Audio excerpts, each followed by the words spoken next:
Nú þykir mér það ráð að við höfum allir ein lög og einn sið. Mun ég nú segja upp þau lög þegar ég vil að allir játi. Fyrst skal það dæmt í lögum að allir menn skuli kristnir verða.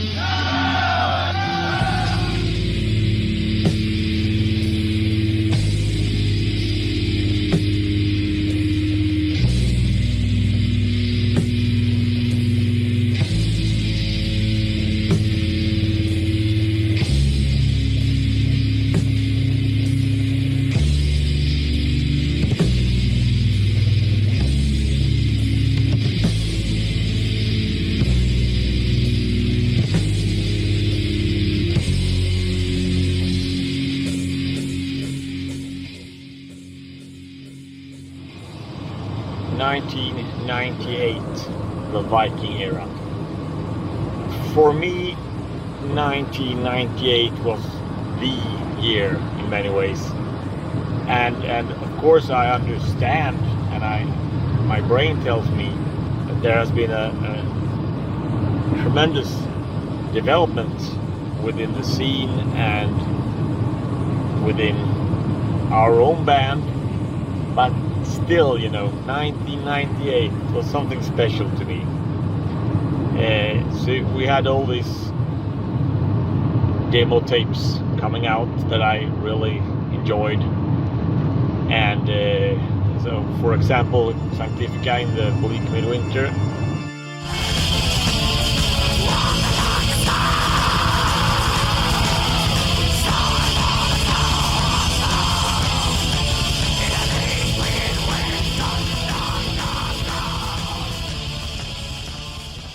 Had Vital Decision, subtitle. I am not some foreign god among you. You are my witnesses. Vital Decision. Oh, I remember when I first got that tape. We were on a summer holiday with the family and we had a camping van, a caravan, and I used to play that demo over and over again, and my family was quite tired of it, I guess. But that intro with the organ.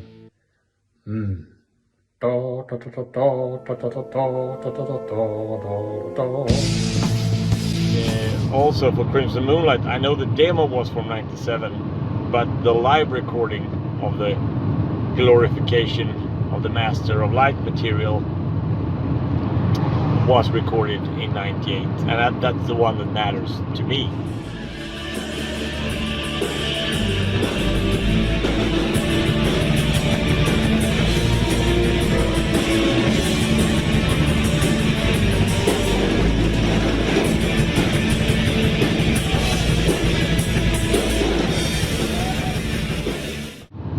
Then we had Norway.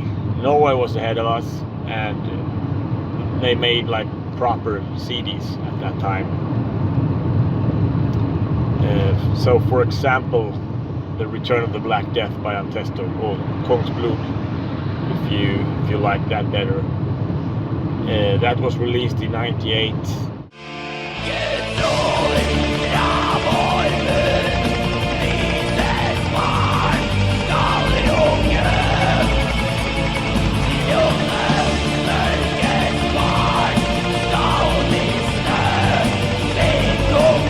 And also Extol's Burial, a great album. So 1998, something special.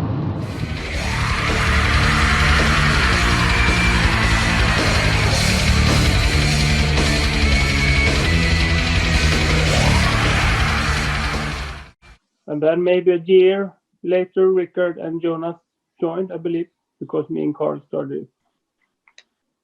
Thank God there is no evidence for that music. I was there to witness the first concert in was it Pingstkyrkan, the Pentecostal church in Nybro? Yeah, the Pentecostal church in Nybro. Yes. Yeah. I was a bit starstruck at the time. Is there an age difference between you guys? It says more about you, Rickard, than it says about Yeah, us. probably. I'm the youngest. Matthias and Carl are the oldest. It's So about how 6 many- years. 6 years between. Okay. I think so. 5 or 6 years. 6 years. 6 years is a lot when you're like 13 or 14 or whatever. Yeah, Yeah. I was just a 14-year-old kid in the beginning. Yeah.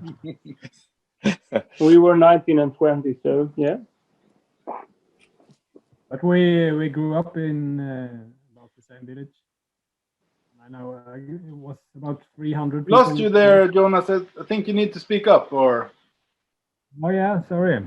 I just said that we grew up in the same village, Yeah. the four of us, Carl, Matthias, Ricky, and I. Yeah. And it's about 300-400 people living there, about something like that. And I guess it was 4 guys who wanted to play some music, and it happened to be like we liked the same style. So it, We were the only hard rocking guys there. yeah, Yeah. By a population of almost 0. Yeah. I just show a picture that I just found. That one's a classic. Yeah. Oh my. Quite old.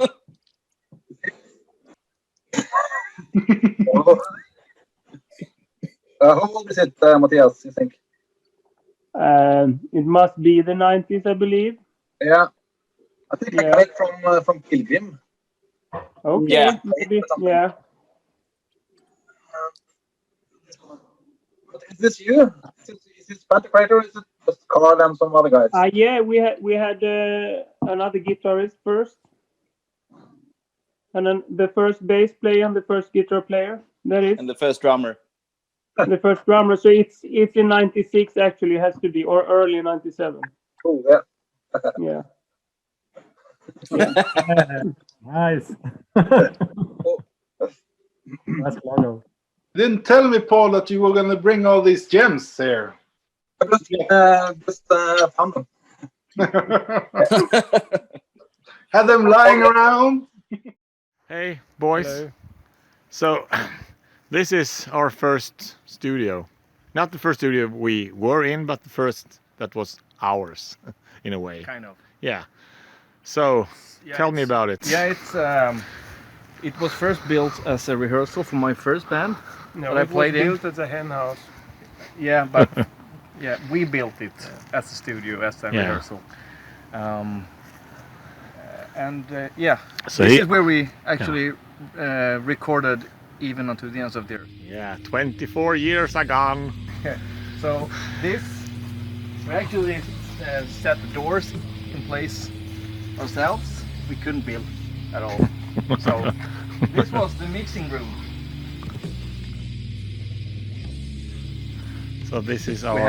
We had heat. That was actually the first mixing room. Yeah. Then we added this one. Yeah, this I remember. This was the recording space, Oh yeah, the live room, this so to was speak. this was pure suffering. This is my childhood. Yeah. I had my drums out here before I even started in the band. This. The songs for. Yeah, and I had the drums here. Yeah. Jonas stood there, Yeah. and we had Jonas' elder brothers, Marshall, combo. Yeah. To stack, yeah. We also had Amplifier, yeah. We also had Bosse's amplifier. Yes. Yeah. So we And had, there's a really... in here we had the real mixing room later on. This was actually added after the other room. And you can see what's in the roof here. It's a OKQ8 sail actually. Yeah. For no, it's actually a real. I think this has been stolen Yeah. by You Bosse. shall not steal. like a lot of things. I Oh, didn't Bosse was never in the band. No, Oh, he's a but pagan. yeah, it's stolen from a gas station, from a flagpole. Yeah. And this is how you know you're in Sweden. It says... Yeah. Take, This is Take quite off your kind of shoes. cool, actually. Oh, okay, well, let's go out in so we can see it. This is. Everybody probably knows the band Oasis. Yeah. It's actually signed Oh yeah. That's nice. By Oasis. by Oasis. There's no First hand. Gallagher's And you just leave it laying around here in the rot. I was at that concert in Stockholm. Like, Maybe you should keep it. I don't know if the date is 98. Yeah, 98. That is the year. I like that one, Pippi Longstocking. So this is what we come from. Yeah. The hobo band. And we had like 2 days to record that demo because I was in the military.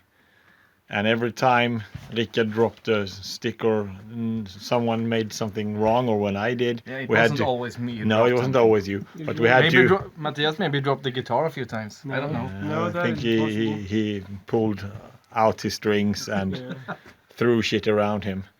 So, well, every time something went wrong, we had to do the song all over again because we had 2 channels. Yeah, and we had 9-minute songs. Yeah. So after, I think we had 14 takes on one of the songs. That was 9 minutes. The 9-minute one. I was kind of sore.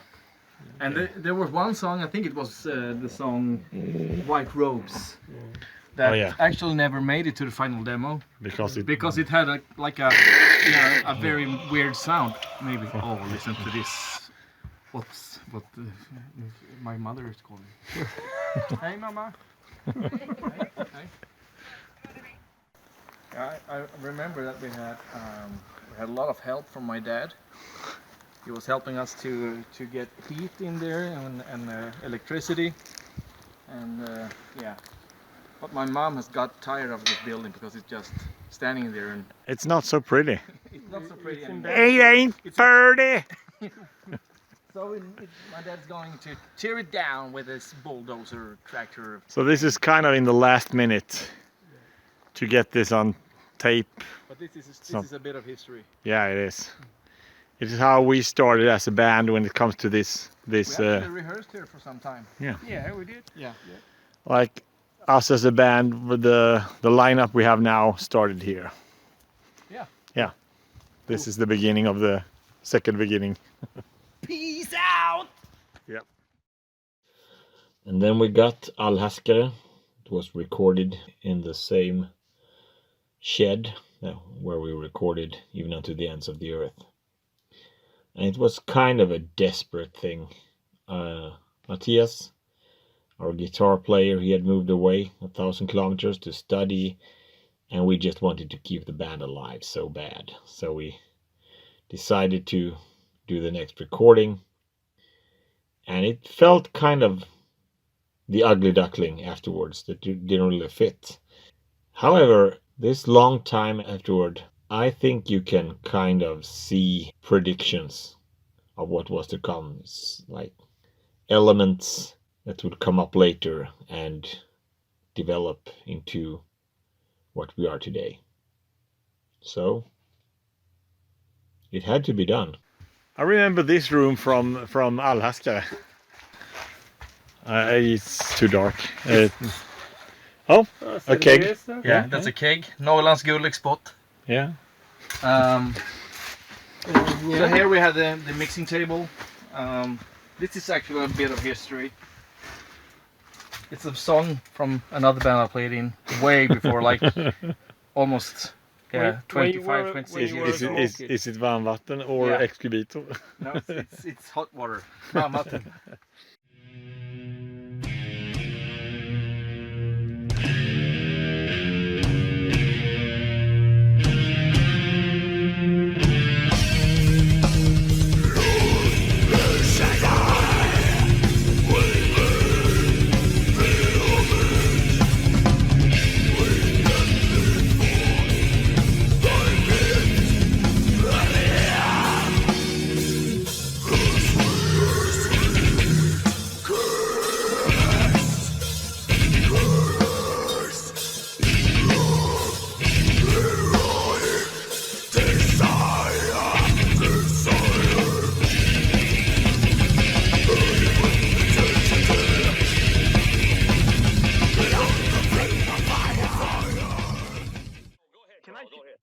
I share something with you? Because when you, Rickard, when you talked about like there's the magic when you come, like we were comparing, we work in different ways with Melek and with the whole very band, different ways.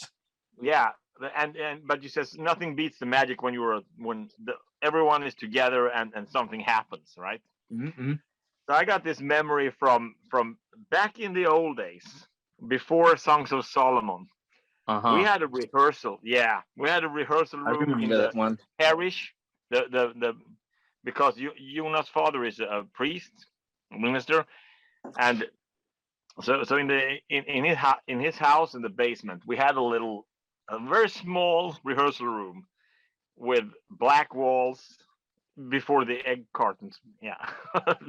Well, and we had a tree down there as well. Yeah, we had a tree and an altar. So we had approximately 400 or 500 pounds of stone in an altar, right? And Jonas' grandfather was some kind of a glass artist. So he had like crunched glass in yellow and red and orange and stuff like that that put in the altar like a glowing so you like a glowing furnace, right? Yeah, furnace, because there was a lamp under this glass parts in the middle. So it was a very atmospheric little rehearsal room, and with a dead tree and everything. So totally Scandinavian. And we were playing down there, and we were about to pack up and go home, and everyone was like putting down their instruments and everything. And then Matthias, I remember my father has already parked his car outside to get to come and get me. Yeah, I didn't know that. Yeah. Okay, so but when we're walking out, Matthias is still with his guitar, and he goes like, "Wait," and then he just starts playing melody. And he goes on, and everyone goes back in, puts their instruments on, and he's like, and we're just playing that for minutes.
That was how Separated by Night was born.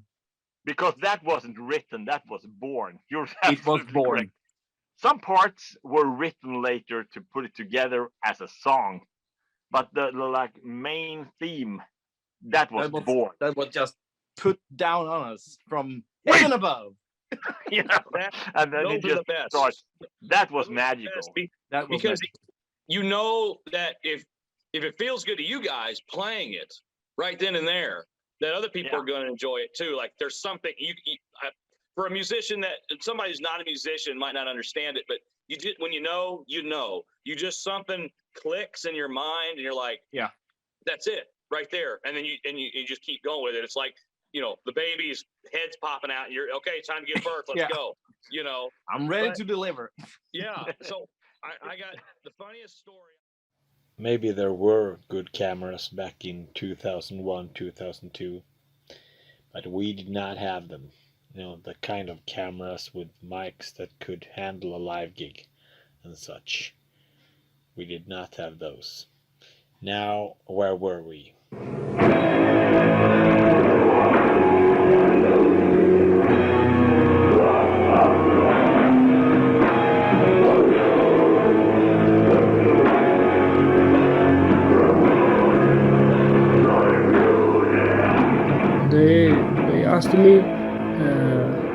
best job on the creator. All release so great. However, Songs of Solomon is the best in my opinion. The creator band have great history. And God bless you, all members of the creator, for your beautiful job. Thank you.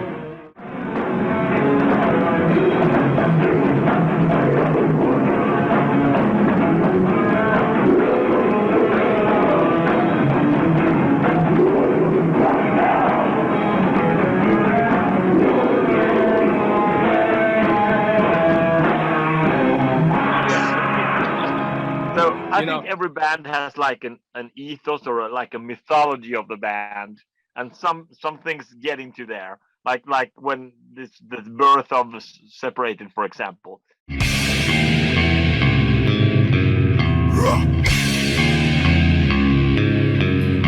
first time I heard Pantocrator was back in 2002, and it was the Songs of Solomon EP. And that one still remains my favorite. Even though I do enjoy the rest of the discography as well, Songs of Solomon has a different kind of sound and groove which makes it sort of organic and unique compared to the other releases. It also has the source material in the form of the Book of Songs of Solomon, which is not very often mentioned in especially the extreme music genres.